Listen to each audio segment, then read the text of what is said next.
Are you people using my son as an experiment? Mr. Harlow's voice filled the entire corridor. He wasn't shouting because he had lost his voice doing that for months. And right now, every ounce of it was pointed at Dr. Diana Walsh. An intern. He said the word like it tasted wrong. You have an intern in that room with my son right now. My only son. Mr. Harlow. I have taken that boy to 14 hospitals. 14. I sat across from surgeons in New York, London, Singapore. Every single one looked at those scans and said the same thing. And then I come here, the best hospital in the country, and you tell me the person in that room with my son right now is an intern. Dr. Diana kept her expression perfectly arranged. What I said is that this case requires expertise beyond what our current team can offer. We were transparent about that from the beginning. Then why is someone in that room? She insisted on carrying out the surgery or perhaps trying to see if she... Mr. Harlow interrupted the word slowly. You let an intern try on my son's brain. That's not what I mean, but... Then what has she been doing in there for 4 hours?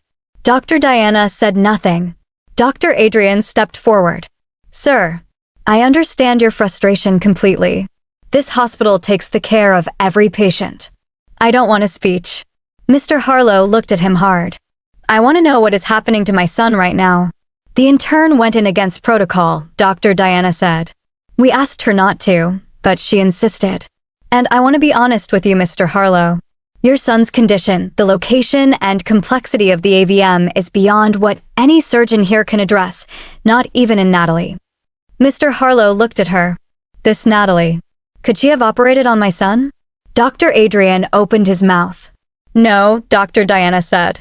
Dr. Audrea looked at her. She performed a brainstem AVM 2 years ago, Dr. Diana. 1 case. But it was successful. It was luck. Dr. Diana's voice was flat. Daniel's case is significantly more complex. The positioning alone makes it categorically different from anything Natalie ever handled. And regardless, she straightened slightly. Natalie is gone. What matters is what this hospital can offer today. And I am currently the most experienced surgeon on this staff. Dr. Adrian said nothing. Mr. Harlow looked between them slowly. So your best surgeon looked at my son's scans and said impossible. Yes. And an intern looked at the same scans and went in anyway. Dr. Diana said nothing. And you let her. She was very... If my son dies in that room... Mr. Harlow's voice rises heavier. I will not just sue this hospital. I will come back here personally, and I will smash everything inside these walls until there is nothing left standing. Do you understand me? Dr. Diana held his gaze. But we tried to stop her. You just told me nobody could save him. Mr. Harlow interrupted. The surgical ward doors swung open. Everyone turned. Claire Benson walked out pulling off her gloves. She stopped when she saw Mr. Harlow. She looked at him directly in the eyes. Your son is out of surgery, she said. The corridor stopped breathing. The AVM has been fully resected. Clean margins. No residual bleeding. He's in recovery now. Barring any complications in the next 6 hours, which I don't anticipate any, he should regain full motor function within 2 to 4 weeks. Nobody moved. Dr. Diana's expression emptied completely. Everything she had arranged on her face gone. Dr. Adrian's arms were still folded, but something behind his eyes shifted completely. Mr. Harlow looked at Claire for a long time with an unbelievably look. You mean you treated my son? My son would be alive again? Thank you, nurse. They said you're just an intern with no experience, but I'm glad you saved my son's life. Everyone watch as the richest business mogul pace around in happiness like a baby out of happiness. Then he reached into his jacket and took out a card. Matte black. No logo. A single number in silver. He held it out with both hands. Whatever you need, anything. Anytime. You call that number. He said quietly, stretching his hand toward Claire. Claire took the card. Slipped it into her scrub pocket. Thank you, she said simply. She glanced once at Dr. Diana. Dr. Diana was looking back at her with an expression that was trying very hard to be nothing.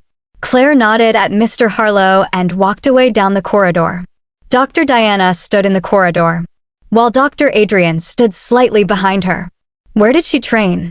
Adrian said finally. Dr. Diana didn't answer.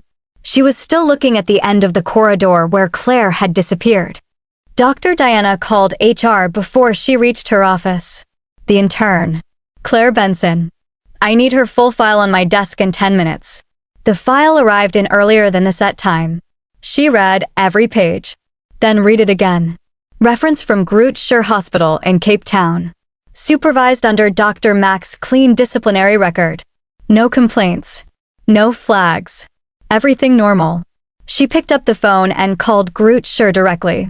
The administrator confirmed Dr. Adeyemi was on staff. She asked to be transferred. Dr. Adeyemi answered on the third ring. Yes, he said. Claire Benson trained under me. Exceptional instincts. One of the best I've supervised. How long was she with you? 2 years. And before that? A brief pause. She came to us from a private institution. I don't have those records in front of me. Which institution? I'd have to check. Is there a problem? No, Dr. Diana said. Thank you. She hung up. Everything checked out. And yet something was sitting in her chest that she couldn't move. She called Dr. Adrian to her office. She stood up from her chair and walked very close to him. I can't wait for us to have all these all to ourselves. No traces, no records, she said as she seductively rubbed her hand around his biceps and beards. Yes, baby, I played my card so well by acting as the all-caring husband-to-be until our plans got executed properly, Dr. Adrian responded coldly. Smart boy. Dr. Diana whispered calmly. She drew more closer to him seductively until she finally stole his lips to hers. He rubbed her body like something he has long craved for. Oh, so sorry, I wanted to submit my monthly report. It closing hour already and today is the last day of the month. A voice interrupted them and it was Claire. You silly girl, can't you submit it to any other staff? Or you want to remind us that you carried out the AVM surgery? Dr. Adrian cussed at Claire. You can take that trash report of yours to the bin. As you can see, we were busy before you interrupted, Dr. Diana added. Claire gave them the last glance and left without saying a word. I ran her background. Everything is clean. Then what's the problem? The problem is that clean doesn't explain what I just watched her do. She walked out of a brainstem AVM resection like she'd done it 100 times. She looked at Harlow and she wasn't nervous. She wasn't relieved. She wasn't anything. She was exactly what she expected to be. Some people are naturally. Adrian. Her voice was sharp. I have been a surgeon for 5 years. I know what a talented intern looks like. I know what a talented chief of surgery looks like. She doesn't look like any of those things. She looks like someone who has been doing this longer than any intern has any right to. Dr. Adrian was quiet. Just watch her. Keep watching her. If something is wrong, it'll surface. Dr. Diana put the phone down. She looked at Claire's file one more time. Then she called I.T. I need the system access logs for intern badge number 4471. Every door. Every login. Every room she's entered since she arrived. The next morning, Dr. Diana called all the intern nurses to her office. It has come to my attention that an intern performed an unauthorized surgical procedure yesterday, and not just yesterday, other days. This is not a minor breach. This is a fundamental violation of hospital protocol and patient safety standards. Going forward, any intern who enters a theater without explicit authorization from an attending will be immediately suspended. Any intern who approaches a patient outside of their assigned rounds without supervision will face disciplinary review. Am I clear? The room murmured yes. Claire sat in the second row and said nothing. After the meeting, Claire paired with Preston while they left the office. You know she's talking about you, he said. I know. You operated without privileges. You could be removed from the program entirely. The patient is alive. That's not the point. Then what is the point? Claire looked at him. A 20-year-old boy came here after 14 hospitals told his father there was no hope. Your chief surgeon confirmed that. And now he's in recovery with full neurological function. That is the point. Preston looked at her for a moment. You're going to make enemies here. I already have, Claire responded, and went back to her duty post. Mr. Harlow came back on the 5th day.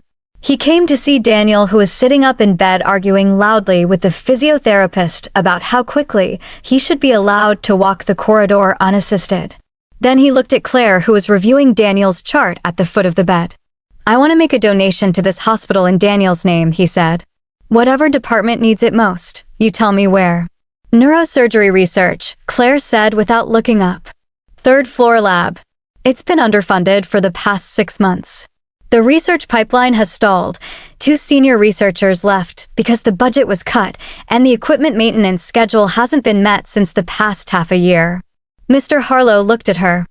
"How much can fix that?" "Enough to reopen it properly. Staff it. New equipment. Running costs for 2 years minimum. Anything less, and it stalls again in 18 months. Mr. Harlow looked at Daniel. Daniel shrugged. "She fixed my brain. If that's her wish, we'll do it for her." "Done," Mr. Harlow said. He looked back at Claire. "That number. Any time." Dr. Diana appeared in the doorway at that moment. She had been passing. Or claiming to pass. She looked at Mr. Harlow. Then at Claire. She was shocked at the easy way they were speaking, not like a grateful father and an intern, but like 2 people who had already established something that went well beyond the hospital walls. She moved closer. "Mr. Harlow, so glad Daniel is recovering so well. If there's anything the hospital can." "Claire has already handled everything," Mr. Harlow interrupted. He nodded at Claire, then walked past Dr. Diana to sit beside his son. Dr. Diana gave Claire a look of disdain and anger. Claire looked back, said nothing, then went back to the chart. Dr. Diana left. She walked straight outside the hospital into her car. She called Dr. Adrian to come to her car in the car park, which he quickly did. "Mr. Harlow is routing a major donation through her, the Neurosurgery Research Lab. 3rd floor," she said. Dr. Adrian was quiet. "That was the same project Natalie was carrying before she passed," Dr. Diana said. "Years she spent building that budget. Years fighting the board for funding." How come Claire knew about it? She knew it was underfunded. She knew exactly what it needed. She has been here barely 2 months, and she knew all of that like she'd been watching it for years. Or she asked someone. Or she read the departmental. "Stop." Dr. Diana's voice cracked at the edges.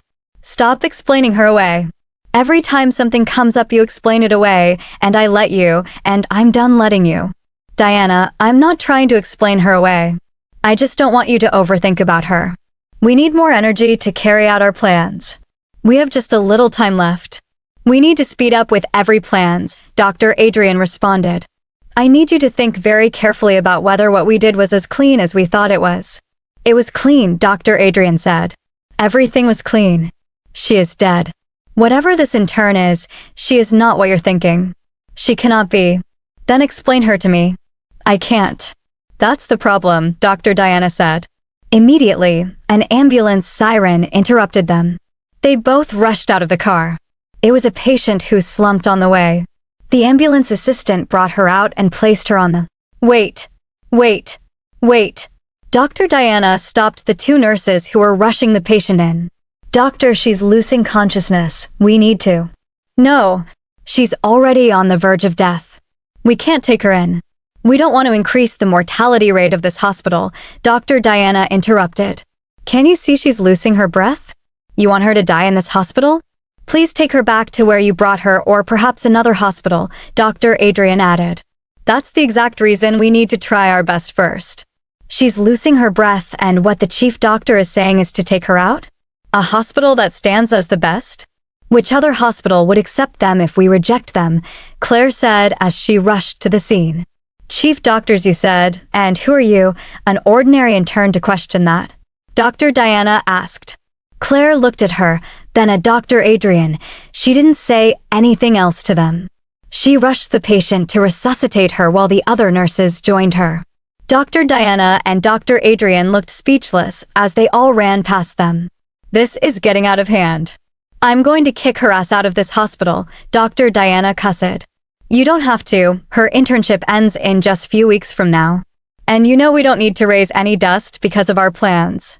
Moreover, she's going to lose this patient. We all know that," Dr. Adrian responded. "Ma'am, you're awake. You need to get some rest while we wait for your family to come take you home, Claire said to the patient who she revived earlier. Thank you so much for saving my life. You're such a blessing, the patient responded. You don't have to do that. That's my job and I must try my best no matter the circumstances, Claire responded and left. The next day, Dr. Adrian and Dr. Diana drove out of the office in the morning. You can stop the car, Dr. Diana instructed the driver. He stopped the car and they alighted. They walked into a very big luxurious mansion. The house was supposed to be a house abandoned 6 months ago, but it feels like someone lives in it. Why is everywhere clean? Dr. Diana questioned. This is not why we're here. Let's do the needful and leave immediately, Dr. Adrian responded. Immediately, they started searching the whole place. The drawer, the wardrobe, the kitchen, the bedroom, and the sitting room. There's nothing here. How come? Who could have been here to pick up the documents? Dr. Diana asked angrily. That we'll find out sooner or later, Dr. Adrian responded. Dr. Adrian moved closer to Dr. Diana, kissed her, and they made out in that room. Let's get out immediately, Dr. Diana said as they were done. They hurriedly left the house. They arrived at the hospital in about 30 minutes and walked around to check on patients in each ward as usual. And what do you mean by they can be discharged without payment? Are you out of your mind?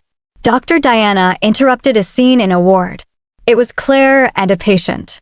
Yeah, they don't have money to afford the bills and I asked them to go, Claire responded. Does this place look like a charity organization? Do you know how much was invested to get this establishment to this height? You're just a pauper intern and you think you can come here and do as you like, Dr. Diana cussed. Don't worry, I'll pay for everything, Claire responded calmly. Dr. Diana's jaw dropped.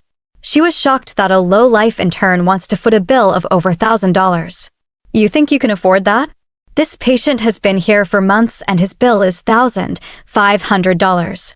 Claire slid her hand inside her pocket and brought out the card Mr. Harlow had given her the other day. She stretched it towards the accountant. Debit the full payment. The accountant did as instructed and handed the card back to Claire. You can go, Ma, Claire said to the patient politely and walked out followed by the other nurses. Dr. Diana left for her office in shock and Dr. Adrian followed her immediately. This intern is stepping on my nerves. She just came and changed everything.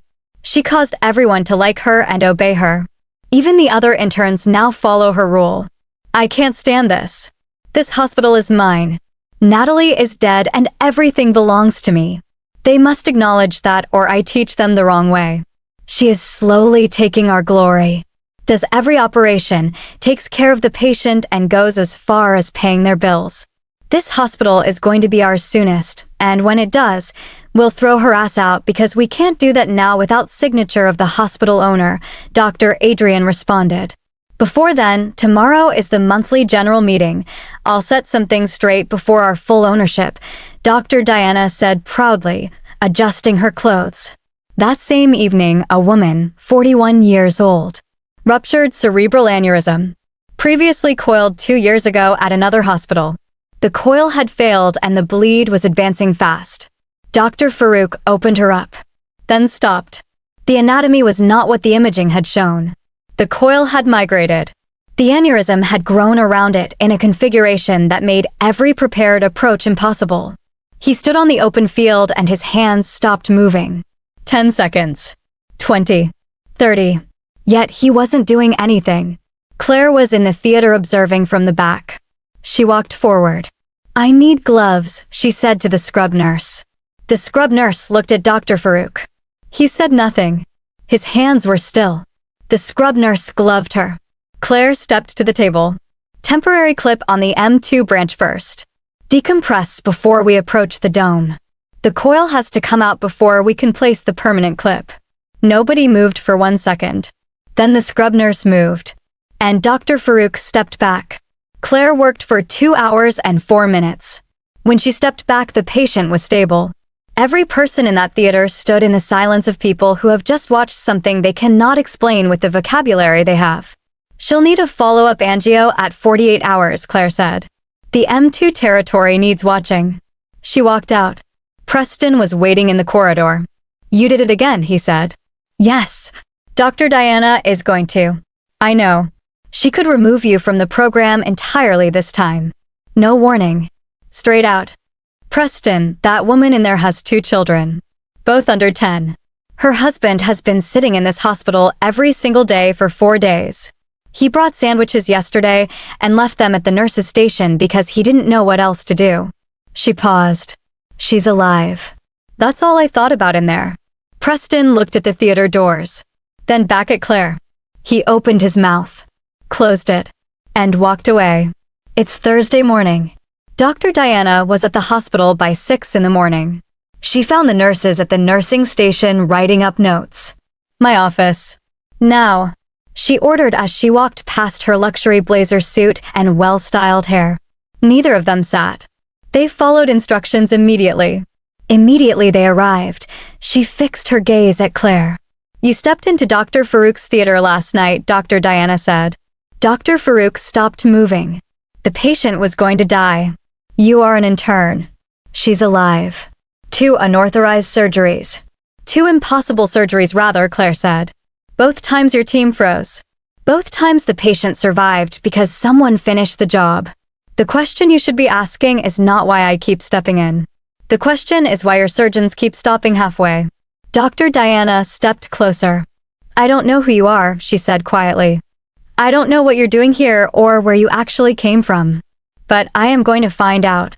And when you do, everything will make sense. Claire said. Dr. Diana stared at her. What does that mean? It means you should keep looking. You're not wrong that something doesn't add up.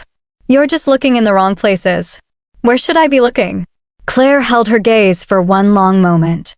Closer to home, she said. She walked to the door and left. Dr. Diana stood in the middle of her office. Closer to home. She repeated the words countless times and dismissed the other nurses. Adrian arrived at noon, just an hour before the general meeting. They sat with the door closed. She knows something, Dr. Diana said. She doesn't know anything. Then why does she say things that? Because she's smart and she's watching you react, and every single reaction gives her more to work with. Adrian leaned forward. Stop reacting. Stop calling me from your office phone. Stop bringing her in for meetings. Every time you engage, you give her more. So I do nothing. You do your job. You are the chief surgeon. Act like it. And if she steps out of line again, another unauthorized surgery, then you remove her immediately after we must have gotten full access to everything. Clean. Professional. No drama. And she's gone. And if she goes to the board about the surgeries, she's an intern who violated protocol twice. Her word against yours. Who does this board listen to? He sat back. You built these relationships, Diana. Use them. Dr. Diana looked at him. You're sure, Dot? I'm sure. She nodded. But the word closer sat in her chest like something she had swallowed wrong. It was 30 minutes to the general meeting. Adrian was last to arrive in 18 minutes. He closed the door, sat down, and looked at Dr. Diana with the particular expression of a man who has been running from something for a long time and can now hear it behind him. The whole staff were all seated except one. Someone is not here, Dr. Diana broke the silence. And it's that I service low-life intern, Dr. Adrian added. Everywhere went silent. Nobody talked. Just silence. For 5 minutes. The door cracked open. A well-glossed-up lady on an aesthetically pleasing luxury burgundy blazer, coupled with a black pointed heel and an original Birkin bag, walked majestically into the meeting room. Not in scrub, but a controlling attire. Everywhere went silent. Just the sound of her heel knocking on the floor.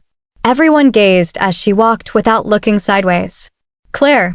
Everyone screamed as she stood on the podium of the meeting room. She didn't blink an eye. She took out her phone and dialed a number. Mr. Harlow answered on the second ring. I need your lawyers, Claire said. All of them. When? Now. I mean right now. The boardroom. And also the forensic engineer and the police. Is this what I think it is? Mr. Harlow asked. Yes, Claire said. Everyone watched in shock. Jaws were dropping while eyes were widening. In less than minutes, all the professionals she summoned arrived the meeting room, Mr. Harlow not exempted. Dr. Diana at the head of the table. Dr. Adrian to her right. The room had the particular settled feeling of a meeting nobody expected to matter. Dr. Diana looked up. Everything that had been building for months arrived all at once. Not recognition. A wall of it. Dr. Adrian looked up. His face moved through several things very quickly, then went completely still. Mr. Harlow's lead attorney placed a document on the table. We are here to present evidence of fraudulent estate documentation, falsified witness records, and the orchestrated transfer of assets belonging to the legal owner of this hospital. Assets that were never legally available for transfer. The room was very still. We also have forensic evidence that the accident of November 14th was not the result of mechanical failure. Dr. Diana's hand on the table did not move. We have analysis of the vehicle's brake system. 2 brake lines. Compromised in a specific way consistent with deliberate interference. Not wear. Not fault. Deliberate. The kind of interference that requires specific knowledge and access to a very specific location. Second document placed on the table. We have phone records. Communication between 2 people currently sitting in this room. In the 72 hours before the accident. Discussing the estate. Discussing the transfer. Discussing what would need to happen for that transfer to proceed cleanly. Third document. And we have car park access logs. 1 entry. 11:47 p.m. The night before the accident. A staff badge entering the basement level where the vehicle was parked. He slid the log to the center of the table.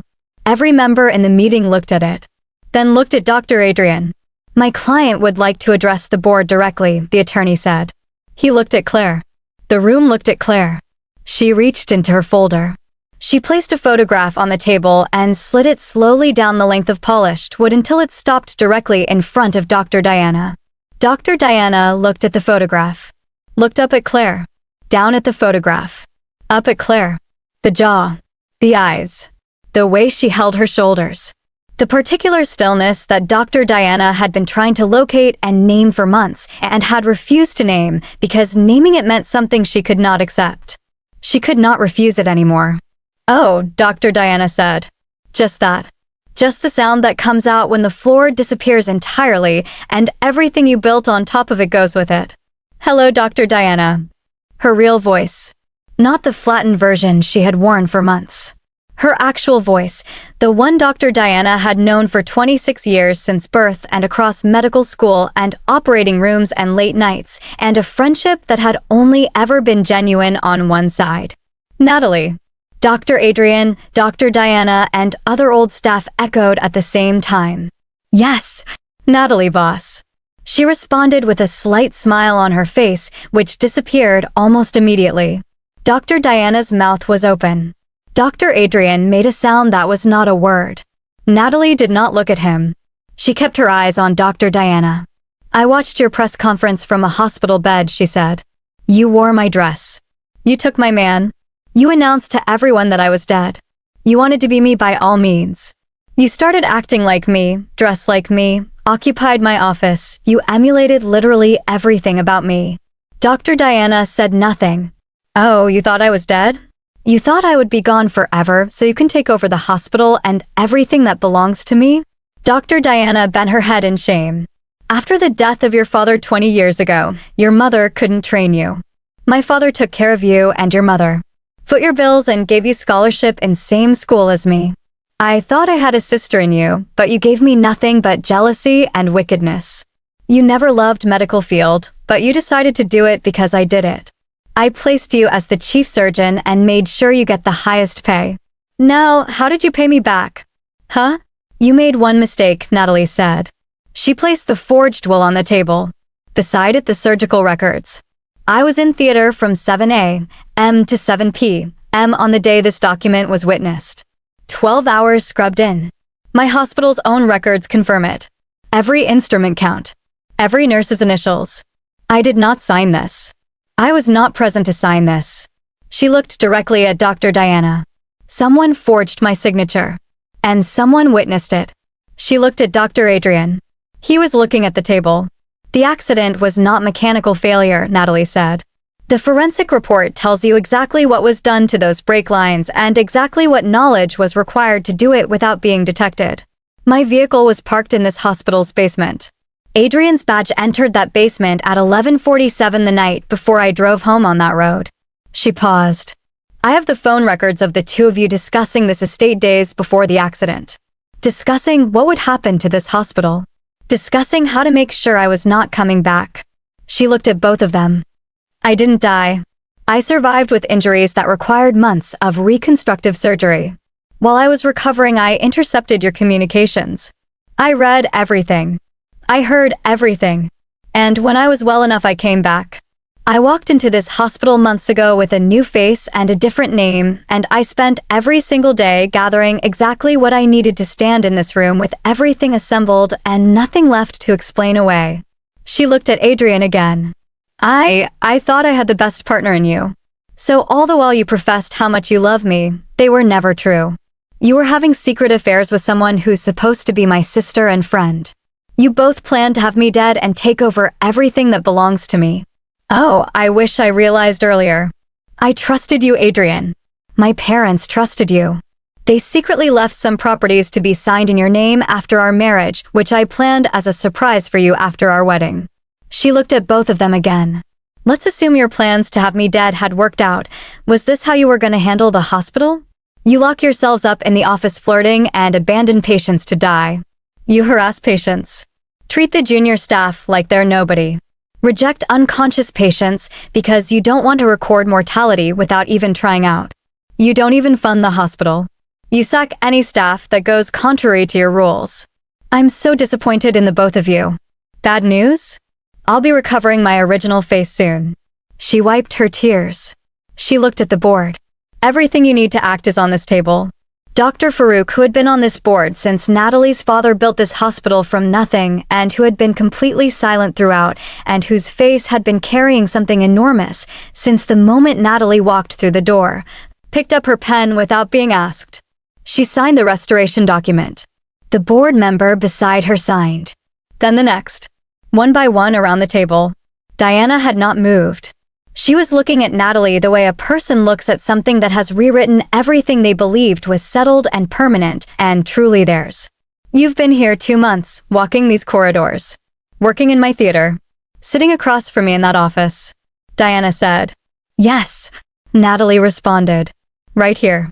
The whole time. Yes. Natalie responded again. Why didn't you just? Because I needed everything, Natalie said. Not one piece. Not two. Everything. In this room.